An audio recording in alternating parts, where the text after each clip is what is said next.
తెలంగాణలో కాంగ్రెస్ ఏలుబడి నడుస్తుంటే దేశంలో బీజేపీ సర్కార్ నడుస్తుంది.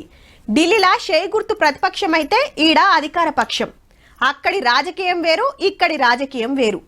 ఏది ఎట్లున్నా రెండు పార్టీల నడుమ పంచాదులైతే కామనబ్బా.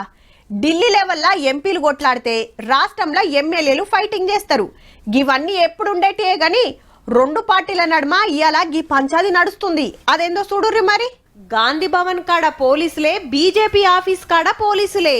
ఈడ ఈళ్లను బయటికి రానియలే, ఆడ ఆళ్లను గల్లి దాటనీయలే. గేట్లు గుంజుడు, బారికేడ్లు పెట్టుడు.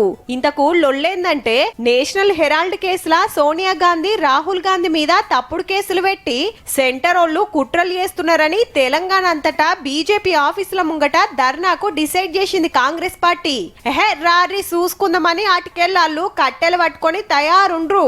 హైదరాబాద్ గాంధీ భవన్ కెళ్లి బయటికి రానియకపోయే వరకు గేటు ముంగట్నే ధర్నా చేసిండ్రు పిసిసి అధ్యక్షుడు Mahesh Goud sir, Congress incharge Meenakshi madam.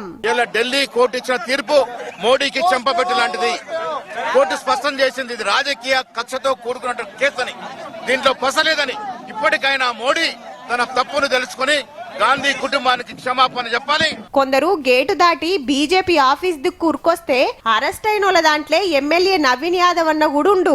జిల్లాల సుత ఇట్లనే నడిచింది.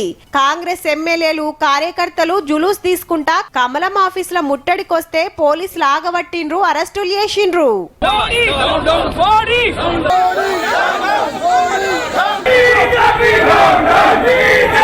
ఇది ఢిల్లీలో పార్లమెంట్ ముంగట కాంగ్రెస్ పెద్దల ర్యాలీ.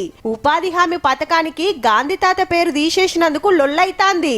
గాడ్సే ఎవరైతే ఆర్ఎస్ఎస్ మెంబర్ ఉండేరో వారు మహాత్మా గాంధీని క్రూరంగా చంపడం జరిగింది. మళ్ళీ ఈరోజు మహాత్మా గాంధీ గారిని మోడీ ప్రభుత్వము పార్లమెంట్లో చంపడం జరిగింది.